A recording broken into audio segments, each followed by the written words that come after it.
श्री स्वामी समर्थ. श्री स्वामी समर्थ. श्री गुरुदेव दत्ता अवधूत चिंतन.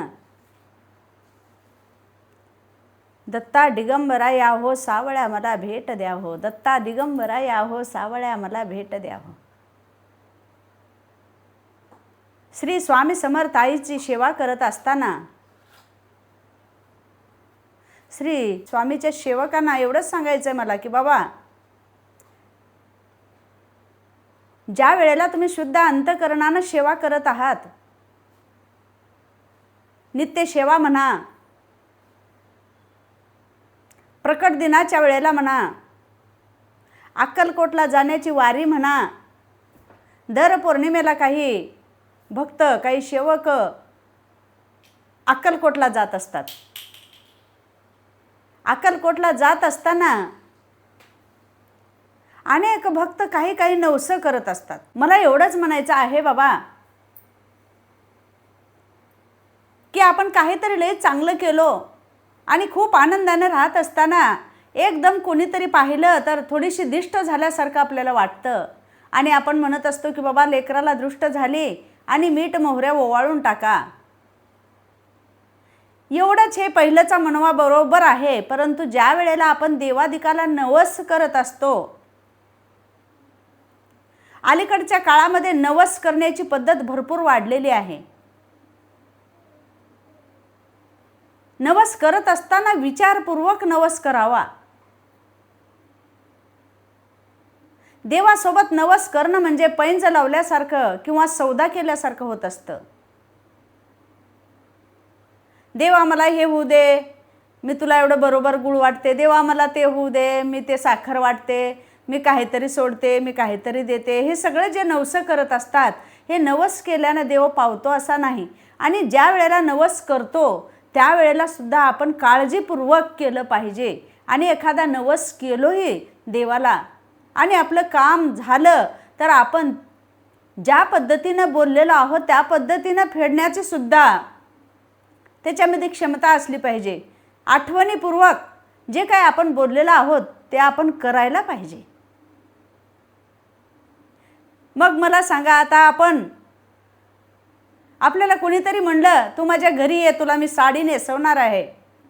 आपल्याला किती आशा लागून राहते की बाबा खरंच मला त्यांच्या घरी जायचं आहे. आपल्या घरी खूप भारी भारी साड्या असतात, पण एखाद्यानं जर आपल्याला एखादी साडी नेसवलं तर आपल्याला किती आनंद होतो. आपण घरी येऊन 10 वेळेस आपण ती साडी उकलू उकलू पाहत असतो. ह्याचा पदर कसा आहे, ह्याची नक्की कशी आहे, किती चांगला आहे, कितीचा असेल, हे मला कसं नेसवलं, हे सगळ्या गोष्टीचं वर्णन आपण करत असतो. तसंच देवाला सुद्धा ज्या पद्धतीनं आपण एखादा नवस करतो तर ते आस लागलेली असते, गुरुला असो देवाला असो. म्हणून नवस करत असताना आपण काय नवस करत आहोत आणि आपल्याला कसा फेडावायचा आहे आणि आपल्याला गुरुनी किंवा स्वामी समर्थाने आपल्याला काय सांगितलेलं आहे हे काळजीपूर्वक आपण ऐकायला पाहिजे. नाहीतर नवस केला. आता आमच्या कुळदैवत रामलिंगेश्वराच्या वाटेमध्ये जात असताना हळीकडे येते शिमी नागण्णा हे देवस्थान आहे. आम्ही त्या देवस्थानाला गेलो असता तुम्हाला भरपूर असा सगळाच त्यांच्या फोटोनिशी आम्ही अनुभवातून सांगून तुम्हाला फोटो टाकलेला आहे. पण मला आता आवर्जून सांगावं असं वाटतं की ह्या नवस पद्धतीचं काय आहे, चमत्कार कसा असतो आणि देवाला राग क्रोध कशा पद्धतीने येत असतं. शिमी नागण्णा हे दोन नागाचे फडे आटाळ्या पिटाळ्या घातलेले आणि व्यवस्थितरित्या मोठे 5-5 फड्याचे हे नाग असताना हे जागृत देवस्थान. आणि त्या ठिकाणी जाऊन एका भक्तिनीनं नवस केला, हे शिमी नागण्णा मला पुत्र होऊ दे आणि मला मुलगाच होऊ दे, आणि मला जर मुलगा झाला ना तर मी तुझ्या डोळ्यामध्ये काजळ भरेन. मला मुलगा झाल्यानंतर मी तुझ्या डोळ्यामध्ये काजळ भरीन, असा नवस त्या भक्तिनीनं केला. आणि खरंच त्या शिमी नागण्णाने तिला पुत्र प्राप्ती करून दिली, पुत्र झाला. आणि ज्या वेळेला गाड्या बांधून नवस फेडण्यासाठी निघाले, सर्व सामुग्री त्याच्यामध्ये घेतले, दूध घेतलं, नैवेद्याचं सामान घेतलं, सगळं काही व्यवस्थितरित्या घेऊन नवस फेडण्यासाठी निघाले. नवस फेडण्यासाठी येत असताना सुद्धा वाटेमध्ये शिमी नागांना 2-3 ठिकाणी त्यांना वाटेत दिसले. पण देवाला आपण ओळखू शकत नसतो. आणि तसं करता करता त्यांनी शिमी नागांना या गावाला आले, हळीखेडला, आणि नवस फेडण्यासाठी थांबले. आणि त्या भक्तिनीनं काय केलं, लेकराला आपल्या ओटीमध्ये घेतलं आणि सामोरे बसलं आणि समोर बसून त्या देवाला हळदी कुंकू वाहिलं, दूध पुढं ठेवलं, जे काही नैवेद्य होता पुढं ठेवलं, जे काही करायचं होतं सगळं करेपर्यंत नागण्णाने शांत बसले. आणि काजळ घालते म्हणल्यानंतर काजळाची डब्बी तिनं समोर ठेवली. आणि देवाला राग आला.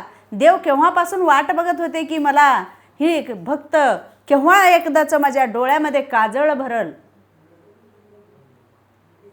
आईकडून काजळ भरून घेण्याची अपेक्षा त्या नागण्णाला सुद्धा झाली. देवा अनेक रूपं घेतले आईच्या प्रेमासाठी.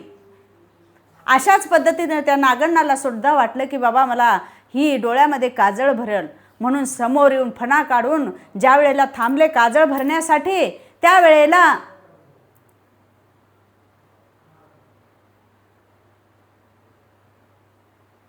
त्यावेळेला ती बाळाला टाकून पळायला लागली घाबरून. काजळ भरण्याची हिंमत तिच्या मनामध्ये झाले नाही. एकदम भिवून समोर नाग आल्याबरोबर तिनं बाळाला दिलं फेकून आणि पुढं पळायला लागली घाबरून. म्हणून मी सांगत असते की बाबा नवस करत असताना काजळ डोळ्यामध्ये भरते असं न म्हणता काजळाची डबी तुझ्या समोर आणून ठेवते असं म्हणायला पाहिजे होतं. नाही म्हणलं तर काजळ डोळ्यामध्ये भरते म्हणल्यानंतर हिम्मत करून काजळ भरायला पाहिजे होतं. मग नवस करताना काजळाचाच का करावा? अनेक वस्तू होत्या पण काजळाचा केली. आणि त्या ठिकाणी बाळाला टाकून गेल्यानंतर शिमी नागण्णाने त्या बाळाला आपलंसं करून घेतलं आणि त्या बाळाची समाधी त्या ठिकाणी आहे. अनेक लोक त्या ठिकाणी पाहायला जातात. आणि आत्तासुद्धा त्या मंदिरामध्ये जाऊन एक नारियल घेऊन त्या नारळाला पिसामध्ये बांधून त्या ठिकाणी वाहिलं आणि शिमी नागण्णाला नवस केल्यानंतर पुत्रप्राप्ती त्या ठिकाणी होत असते. असा हा देवाचा शिमी नागण्णाचा महिमा आहे. म्हणून मी अगोदर जे सांगितलं की बाबा विचारपूर्वक काळजीपूर्वक नवस करायला पाहिजे. मग देवाला सुद्धा आशा लागून राहिली. 9 महिने संपले, बाळ मोठं झाला आणि ज्या वेळेला घेऊन गेली तोपर्यंत देव शांत बसलेले होते. आणि ज्या ठिकाणी काजळ भरतो म्हणल्यानंतर समोर येऊन थांबल्यानंतर भीतीनं तिनं पळून गेली आणि बाळाची सुद्धा आपल्या पर्वा न करता. असंच श्री स्वामी समर्थ अक्कलकोटमध्ये श्री स्वामी समर्थ असताना यवतमाळच्या पलीकडे एका गावामध्ये एक भक्त राहत होते. आणि त्या भक्ताची शेती, भरपूर मोठं कुटुंब त्यांच्या घरे, 4-5 भावंडाचा कुटुंब, सगळेजण एकत्र राहत होते, गोकुळासारखं घर. आणि त्या भक्ताच्या घरी पती पत्नी आनंदानं नांदत होते. असं करता करता त्यांची पहिली पत्नी वारली आणि पुत्र प्राप्ती झालेली नाही. ज्या वेळेला पहिली पत्नी त्यांची वारली तोपर्यंत त्यांना 3 मुलं झालेले होते.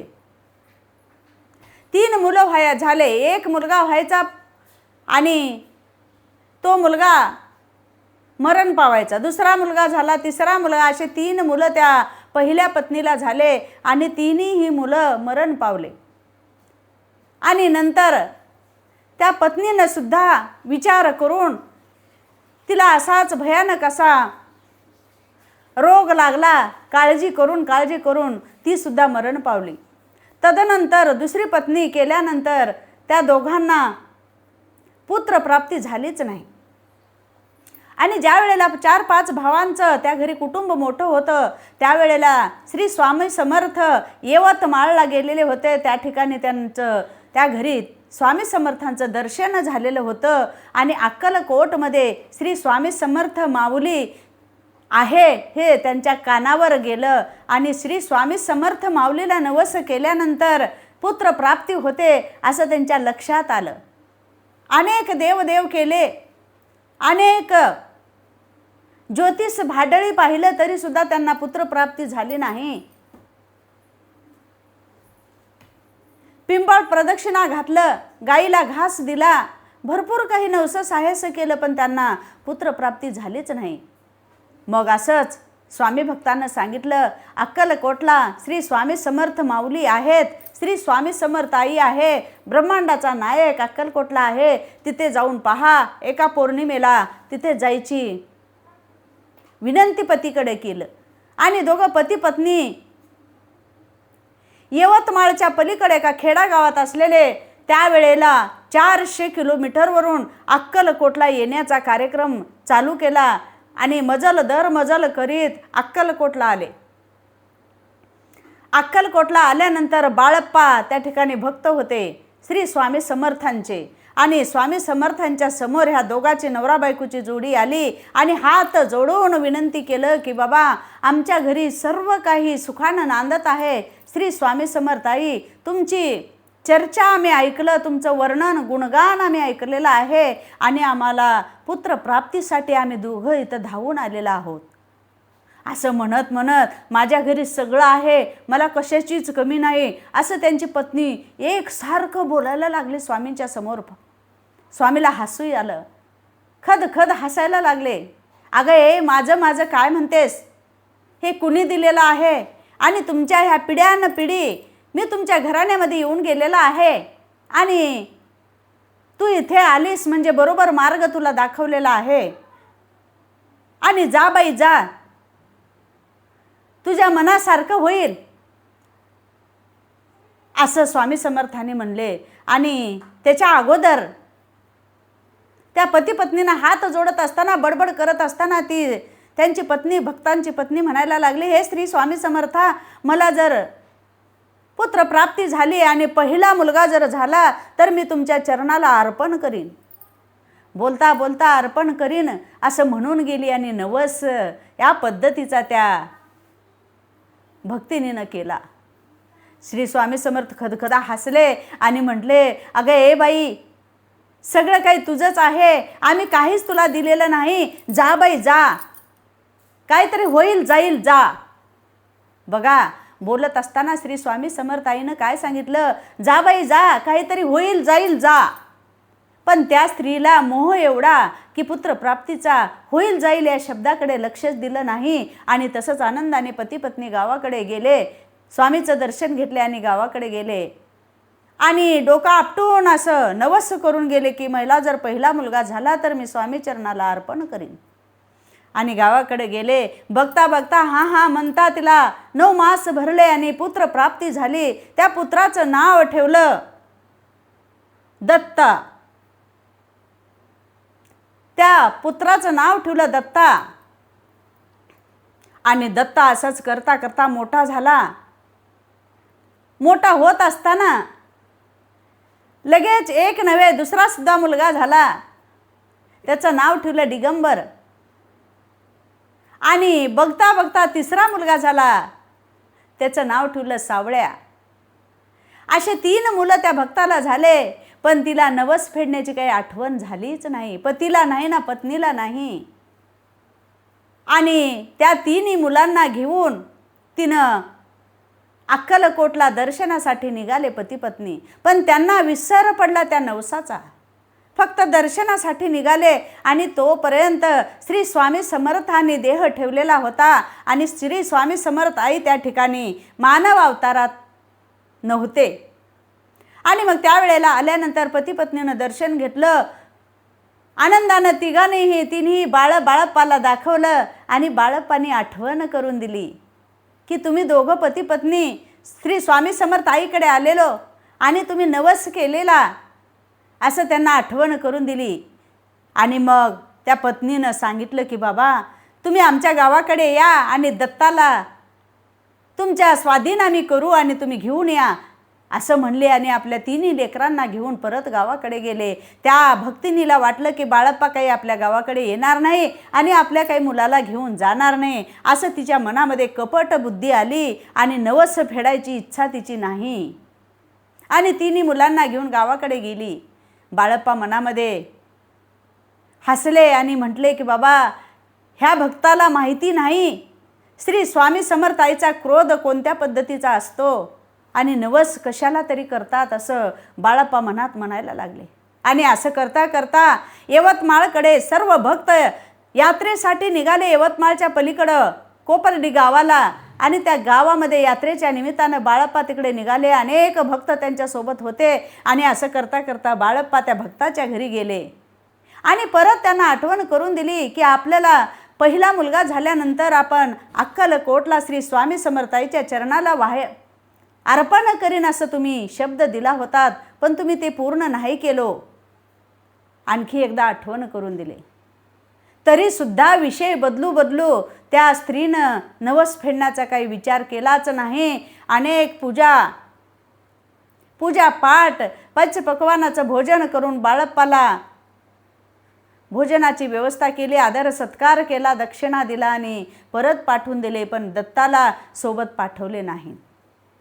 आणि ते मुलं म्हणजे कोणीच नव्हते, अवतारिक पुरुष त्याच्या पोटाला आलेले होते. स्वामी समर्थाई देत असताना निवेदनबद्ध कार्यक्रम करत असते. दत्ता दिगंबरा या हो सावळ्या मला भेट द्या हो, दत्ता दिगंबरा या हो सावळ्या मला भेट द्या हो, असे तिन्ही मुलांचे नाव दत्ता, दिगंबर, सावळ्या असे 3 मुलं त्या बाईला झालेले होते. आणि तिनं दत्ता श्री स्वामी समर्थाची भक्त होती आणि स्वतः श्री स्वामी समर्थ म्हणजे दत्ता अवतार. आणि तुझा आहे तुझ्यापाशी म्हणल्यासारखं श्री स्वामी समर्थ आई स्वतः दत्त दिगंबर होते, पण अवतार घेऊन त्यांच्या घरी जन्म घेतले. आणि ज्याचं होतं त्याला देण्यासाठी सुद्धा ह्या भक्तांना वाईट वाटत असतं. आणि ज्या वेळेला नवस करतात त्यावेळेला त्यांना विसर पडत असतो की आपण काय करतो. प्रेमाच्या मोहात, आनंदाच्या मोहात, आनंदामध्ये मोहात पडून कसा नवस करतात कोणास ठाऊक. आणि मग असं करता करता पहिला पुत्र तिचा कोणताच नवस न फेडल्यामुळं पहिल्या पुत्राला अचानकच मृत्यू पावला. दत्ता मृत्यू पावल्यानंतर 2 मुलांना घेऊन आनंदाने राहू लागले आणखी पण तिला काही स्मरण होईना.